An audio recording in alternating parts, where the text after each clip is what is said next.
Gideon, a Fearful Man with a Mighty Mission by Jennifer Waddle, read by Leah Martin. Today's Bible verse is Judges 6:15. O my Lord, how can I save Israel? Indeed, my clan is the weakest in Manasseh, and I am the least in my father's house. It was during a period of great famine and impoverishment that a man named Gideon was chosen to deliver Israel from the bondage of other nations.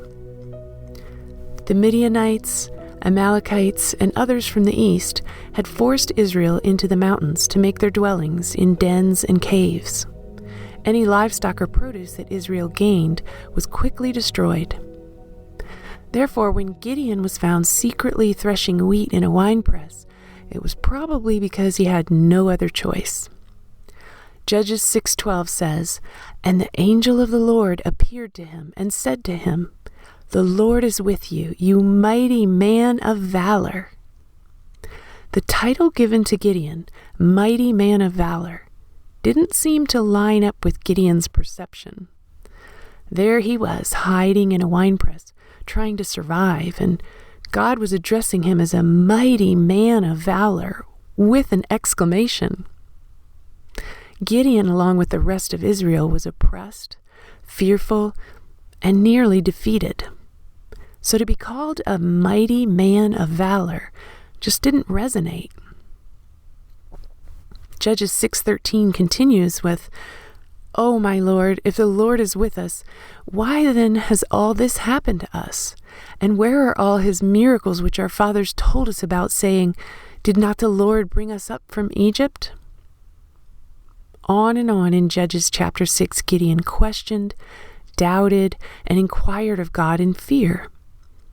It was as if he couldn't wrap his mind around the fact that God, the creator of the universe, was choosing and equipping him to do a mighty thing for his people. What mighty calling from the Lord do we struggle with most? What list of weaknesses do we make for ourselves? Weaknesses that we believe invalidate us from serving God in a mighty way? What arguments do we make with the Lord when He calls us to step out of our comfort zone of our wine presses? I couldn't possibly accomplish that. Someone else would do a much better job. I don't have the strength, the smarts, the resources. Or possibly that would require too much. God often uses the weak, the fearful, the ill-equipped. In fact, it is in our very weaknesses that He is strong. It is in our fearfulness that He proves Himself more than able. And it is in our lack that He equips us to do exactly what He's called us to do. I suggest making a list of every weakness you can think of. Write it down. Present it to the Lord.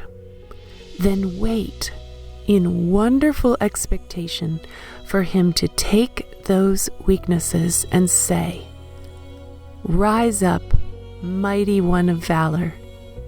I have chosen you for this exact thing."